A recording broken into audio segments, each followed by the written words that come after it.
Buenas tardes. Nosotros somos Guadalupe Nancy Osorio Izquierdo, Iván Cuauhtémoc Ruiz Rojas y Héctor Esteban Rodríguez Ramírez.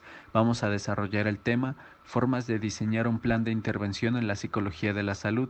Es para el módulo 105, la psicología en el campo de la salud. Vamos a comenzar. La psicología de la salud estudia las conductas sociales así como los factores biológicos y psíquicos que influyen para la conservación o deterioro de la salud. Con ella podemos analizar el proceso salud-enfermedad desde una perspectiva amplia. A continuación, desarrollaremos temas referentes a las estrategias existentes para conservar la salud y tratar las enfermedades, pasando también por el aspecto ético de estas prácticas. Aquí podemos ver la definición de promoción de la salud. Concluimos que es establecer un cambio positivo en el comportamiento para evitar factores de riesgo. Debemos remarcar también la importancia de especificar los comportamientos a instaurar. El siguiente cuadro nos muestra la intervención de la psicología en 3 niveles. La intervención primaria es referente a la disminución de incidencias de enfermedades, la secundaria es referente a la disminución de la prevalencia y la terciaria busca la disminución de secuelas por la enfermedad. En la siguiente tabla podemos apreciar los niveles de asistencia que brinda la psicología en el campo de la salud. Tenemos 3 columnas. La primera señala los niveles, la segunda señala la forma en que ayuda a prevenir las enfermedades y la tercera señala su intervención. La prevención en el primer nivel debe ser referente a promover la salud. La intervención debe hacerse cuando surge una queja individual o colectiva referente al sistema de salud, para evaluarlo y en dado caso derivarlo a un nivel especializado. La prevención del segundo nivel busca acompañar al paciente en su tratamiento para evitar que la enfermedad se complique. La intervención de este segundo nivel responde a los problemas especializados, además de brindar tratamientos específicos, por ejemplo, a los problemas de salud mental. En el tercer nivel encontramos que la prevención busca dar atención a los casos de salud con alta complejidad y la intervención corresponde a investigar los factores biopsicosociales que causan problemas en la salud mediante un análisis sociocultural. La personalidad tiene gran influencia sobre la salud. Esta es formada por el contexto social, institucional y económico de cada individuo y juega un papel notable en la manera de percibir estímulos y emociones. Aquí encontramos una tabla con los posibles vínculos entre personalidad y enfermedad. Observamos que las enfermedades llegan a provocar cambios en la personalidad o incluso conducir a hábitos poco saludables, además de afectar la salud mediante mecanismos fisiológicos a los que es propenso un individuo. La tabla contiene descripción más detallada junto con el respectivo ejemplo. La continuación de la tabla nos muestra más información referente a los vínculos entre personalidad y enfermedad. Podemos apreciar que pueden influir variables biológicas, también pueden aumentar dolencias debido a un vínculo existente entre diagnósticos y síntomas, o puede afectar más de un factor para el deterioro de la salud. Aquí podemos ver el primer modelo de Schultz y Rittenhouse. Este modelo explica cómo la personalidad induce a la hiperactividad. El segundo modelo explica la predisposición constitucional referente a la predisposición adquirida de debilidad en el sistema orgánico. El tercer modelo es el de las conductas peligrosas, referente a los individuos que normalizan y buscan relacionarse con las conductas de riesgo. El Programa Sectorial de Salud o PROCESA tiene la función gubernamental de elaborar estrategias para mejorar el sector de salud pública. En el 2013 establecieron 6 objetivos para mejorar las condiciones de salud en la población y buscaban cumplirlas en el 2018. Aquí podemos ver un cuadro sinóptico con los objetivos y la manera en que midieron los resultados. Podemos apreciar que hubo poco avance en unas áreas y un avance nulo en otras. Se buscaba promocionar la salud, asegurar el acceso efectivo a los servicios de salud, reducir los riesgos que afectan la salud, cerrar las brechas existentes entre los grupos sociales, asegurar el uso efectivo de recursos destinados a esta área y avanzar en la construcción de un sistema nacional de salud universal bajo la rectoría de la Secretaría de Salud. Objetivos para conservar la salud desde la psicología. En la actualidad, el aumento de las enfermedades crónicas en pacientes que requieren de los cuidados de la familia es un tema que se debe de atender para evitar otro tipo de repercusiones, ya que el cuidar a un miembro de la familia con algún padecimiento puede generar una serie de complicaciones para el desarrollo de las actividades diarias, que puede desencadenar en problemas de salud y costos sociales derivados de este. Las personas con el padecimiento de alguna enfermedad crónica serán pacientes que no podrán realizar sus propios cuidados, ya que al verse imposibilitados, total o parcialmente, requerirán de la ayuda de alguien que se comprometa a su cuidado, para cubrir sus necesidades básicas y de salud. A este se le nombrará como cuidador informal. En estos casos, normalmente será algún miembro de la familia el que asuma el rol de cuidador. El papel de la mujer es el más representativo para cubrir este rol y se debe a factores que pueden ser por tradición, por aspectos sociales o de género. Sin embargo, la mujer que asume esta responsabilidad no queda exenta de otras labores que lleva de forma activa, así que esta tarea se sumará a las otras actividades y en la cual no está implicado alguna remuneración que corresponda a su nuevo rol de cuidadora. ¿Qué es el cuidado informal? Es el trabajo que consiste en el cuidado de un paciente en casa, en el cual se realiza una variedad de actividades que son de atención personal, así como instrumental, de vigilancia y de acompañamiento emocional y social. Cuidados que se llevan a cabo por parte de la familia, en el cual, como ya se ha mencionado, la mujer es la figura representativa para asumir este rol. La cuidadora, que es madre, esposa o hija, y que a su vez mantiene otro tipo de responsabilidades, ya sea laboral o de trabajo doméstico, y en muchos casos ambas, se encontrará en una situación que puede acarrear dificultades para continuar con el desarrollo de su vida cotidiana. Por eso, es importante señalar los enfrentamientos de este nuevo rol para evitar que esta actividad tenga repercusiones negativas, tanto en su salud como en lo personal y lo profesional. El tiempo que se requiere para el cuidado del paciente puede traer una serie de consecuencias negativas para su vida personal, social, familiar o de salud. La mujer cuidadora, en algunos casos, quizá no logre cubrir sus actividades por la falta de tiempo o el cansancio.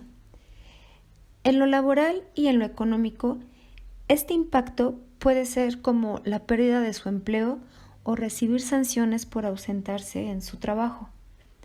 En lo familiar y en lo social, se puede ver restringida de realizar actividades recreativas, de esparcimiento o de desarrollo profesional.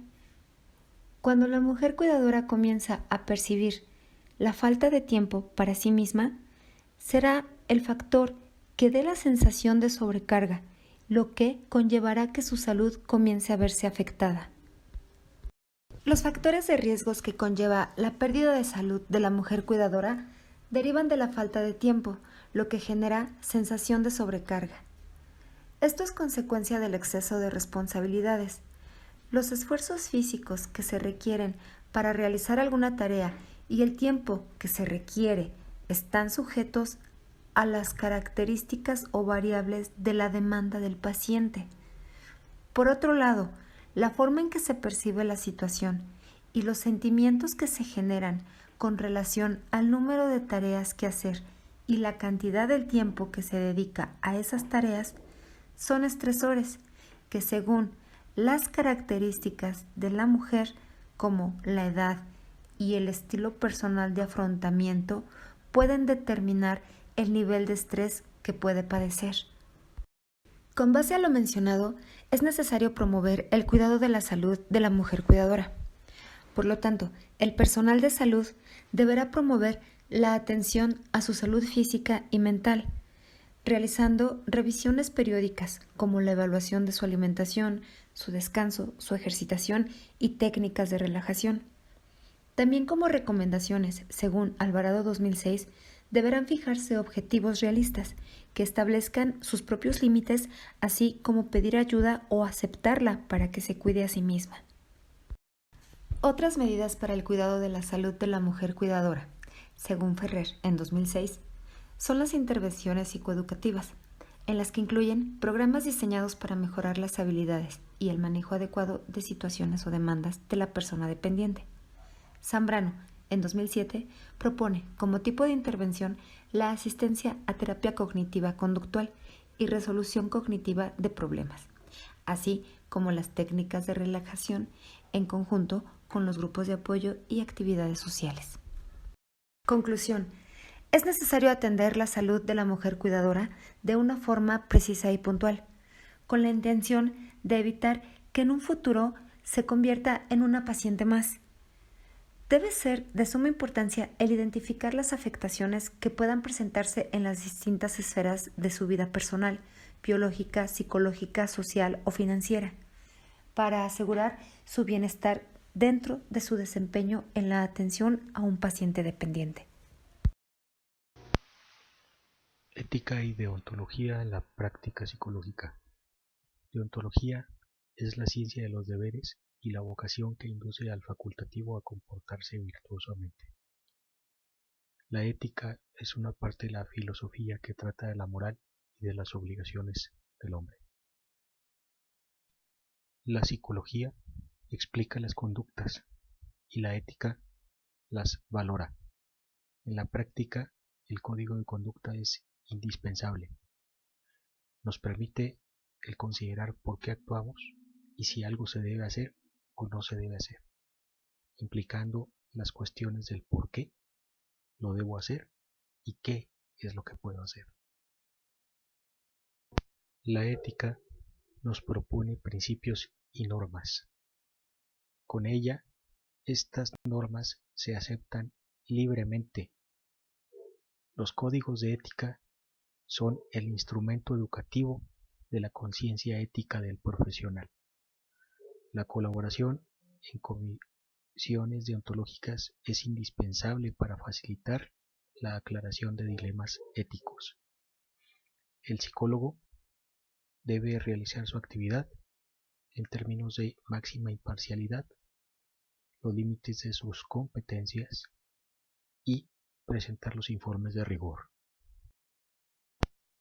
En la educación, el psicólogo debe de hacer el conocimiento del padre que ostenta la custodia de un menor cuando va a realizar una intervención. Debe evitar informes confusos y debe indicar los límites de su competencia y las técnicas a utilizar. Como profesional, el psicólogo debe mantener el secreto profesional. Únicamente puede ser eximido por el consentimiento expreso del paciente. Debe dar por terminada una intervención tras un tiempo razonable. Debe ser responsable, honesto y sincero con los pacientes. Al intervenir en medios de comunicación, debe reflexionar sobre el propósito, los asistentes, su participación. Si no tiene claridad de la situación, es riesgosa su participación.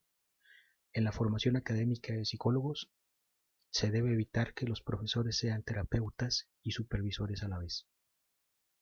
En servicios por Internet, se deben aplicar los mismos principios éticos que aseguren una intervención apropiada. Se deben informar los límites y los riesgos. No se deben aplicar instrumentos o técnicas cuya eficacia no es demostrada. Y se repite, el psicoanálisis está contraindicado vía Internet.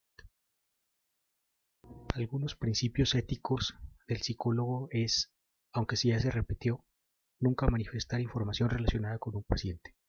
Debe entregar informes clínicos psicológicos a petición del paciente. Debe evitar relaciones duales que reduzcan la distancia profesional con un paciente. Debe informar sobre la terminación de relación profesional. Debe tener claridad en ese término y debe ser responsable profesionalmente. Una vez concluida una relación profesional, puede darse otro tipo de relaciones con un paciente que antes fue atendido, aunque esto es un dilema ético. En la atención de menores maduros debe tomarse en cuenta que la persona sigue siendo un menor de edad. El psicólogo debe ser sensato y considerar al menor con los principios psicológicos habituales. Debe tomar en cuenta el aspecto normativo, informar a los progenitores y la implicación de las decisiones del menor es un dilema ético a valorar. En la práctica, el psicólogo debe estar consciente y evitar cualquier tipo de discriminación de pacientes. Siempre afrontará múltiples dilemas éticos. En informes conjuntos, él debe expresar con precisión cuál es su aportación y no mezclarlo con el informe de otras personas. Debe identificar su aportación y la responsabilidad que le es propia. La actividad del psicólogo forense tiene una aplicación ética delicada. Debe ser prudente, debe respetar la intimidad de las personas, debe dar derecho a la libertad y diferenciación de las personas, debe evitar propiciar la profecía autoincumplida, no debe levantar sospechas, no debe probar métodos, debe evitar causar una segunda victimización, debe evitar convertir una entrevista en un interrogatorio, no debe dañar a la persona que le contrata, no debe hacer informes con una máscara nosológica o terminológica, debe ratificar lo primero que se afirma, cuando es necesario enmendar, debe rechazar prestar un servicio cuando su función sea equívoca o ambigua. Cuando el psicólogo deba realizar un contrainforme, debe tomar en cuenta que está haciendo un informe con base en un informe anterior. El autor del contrainforme debe apegarse a un análisis teórico de los aspectos en los que se haya soportado el informe, sin referirse a sujetos ni datos si no tuvo acceso a ellos. Debe establecer límites o condiciones deontológicas. No debe hablar de personas físicas ni casos particulares. En ningún momento debe desprestigiar el trabajo realizado por otro profesional. El contrainforme debe verificar que la persona a la que se refiere el informe inicial autoriza el acceso a datos personales. En la actualidad, en la contingencia del coronavirus, en México se está aplicando una guía bioética.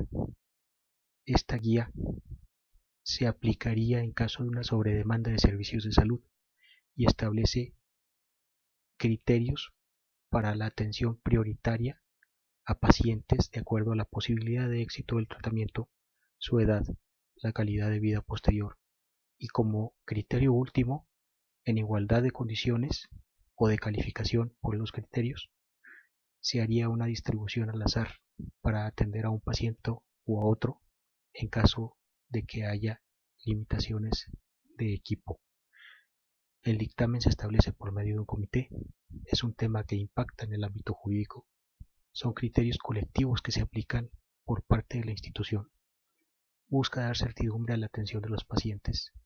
El principio trascendental es buscar preservar la mayor cantidad de vidas posible. La guía bioética en México es revisada y autorizada por el Consejo de Salubridad General.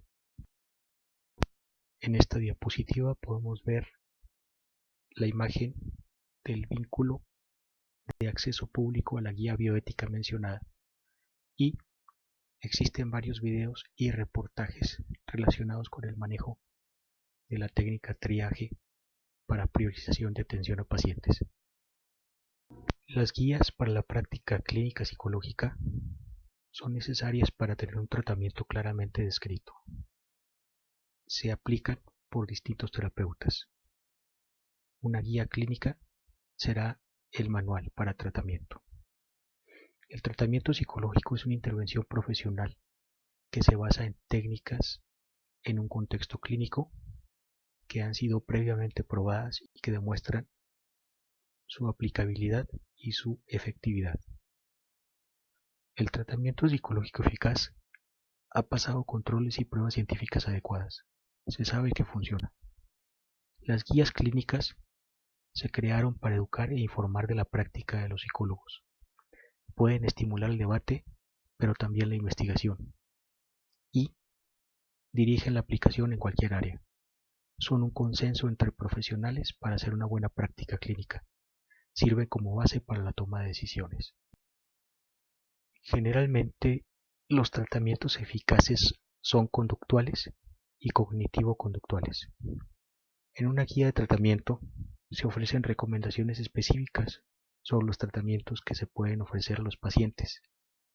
En una guía de práctica clínica, el conjunto de declaraciones desarrolladas sistemáticamente para ayudar a decidir al clínico y al paciente sobre cuál será la mejor opción está desarrollada y propuesta. El Task Force es una guía de tratamiento. Actualmente se contabilizan más de 900 guías de tratamiento, 100 en áreas de la salud conductual. Además, existe una web específica para revisar guías clínicas que van surgiendo en Estados Unidos. También hay guías para la práctica y documentos que dan orden a la información sobre guías clínicas para conocerlas e interpretarlas.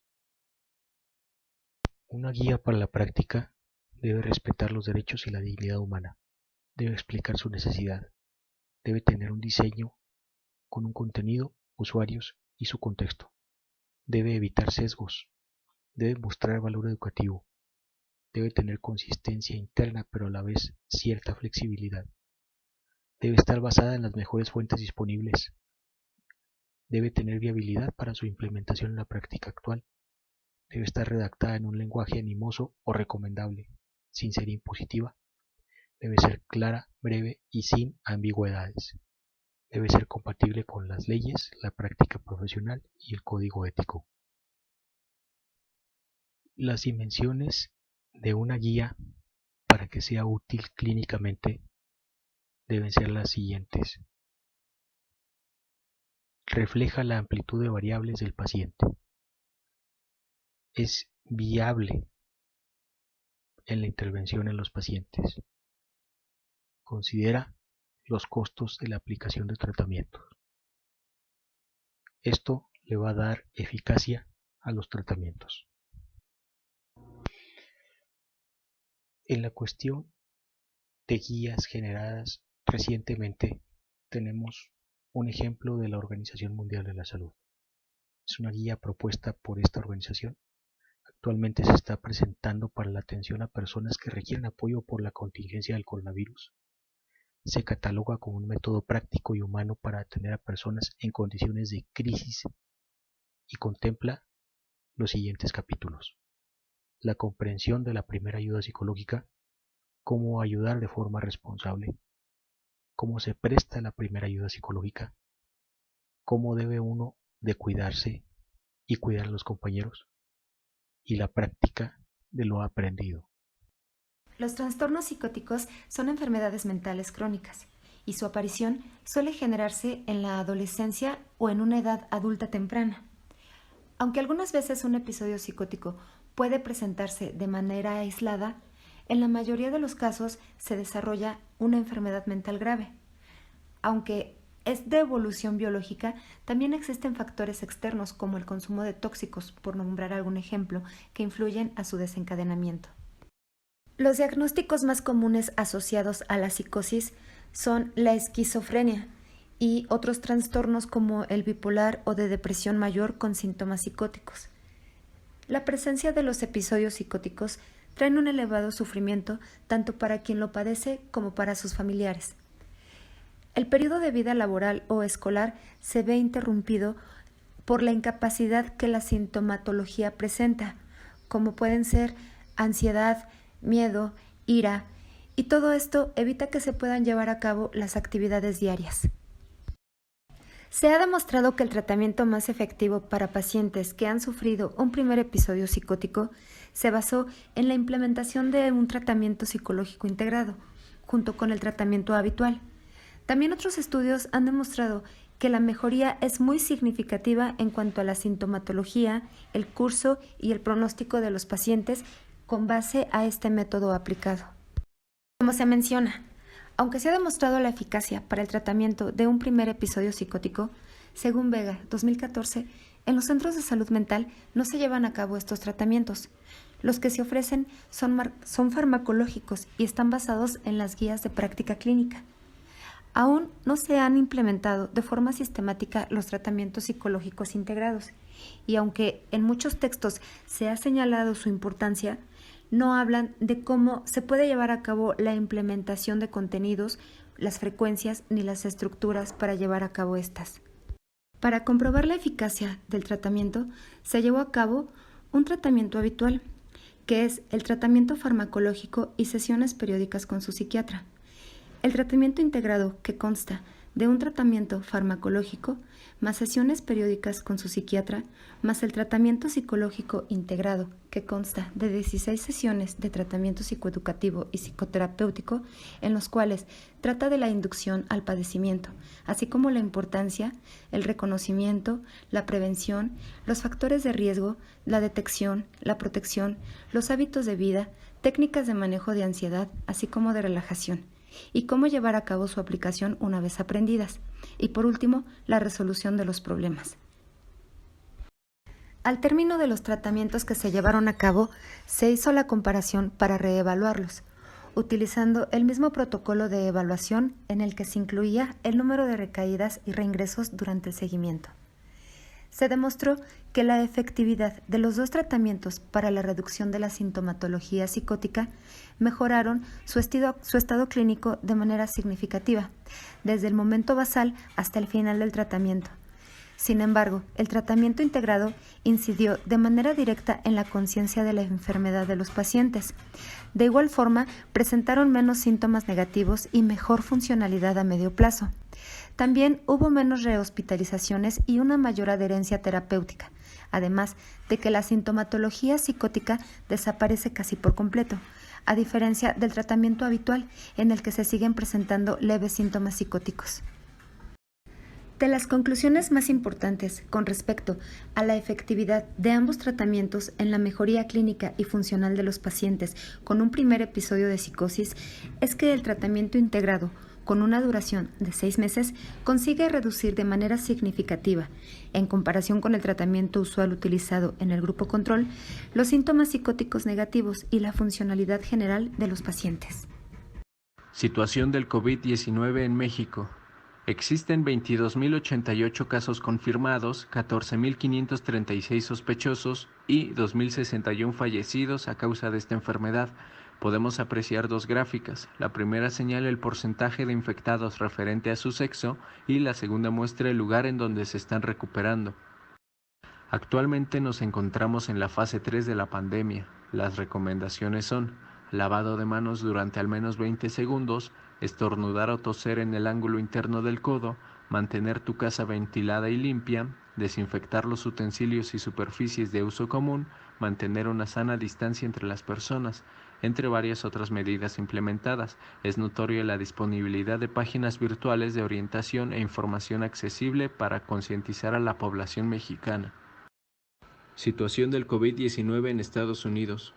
El Centro de Enfermedades Contagiosas reporta que en Estados Unidos se están tomando medidas como hacer pruebas en laboratorios y en los CDC para saber el alcance del virus, analizar la manera en que se contagiaron los individuos, el uso de cubrebocas ya que hay enfermos que aún no muestran síntomas, dejar el uso de mascarillas de respiración N95 solo al personal médico, remarcar el distanciamiento social, informar sobre los síntomas, medios de contagio e información en general relevante para la enfermedad, tratar de disminuir la propagación y el impacto del virus, entre varias otras.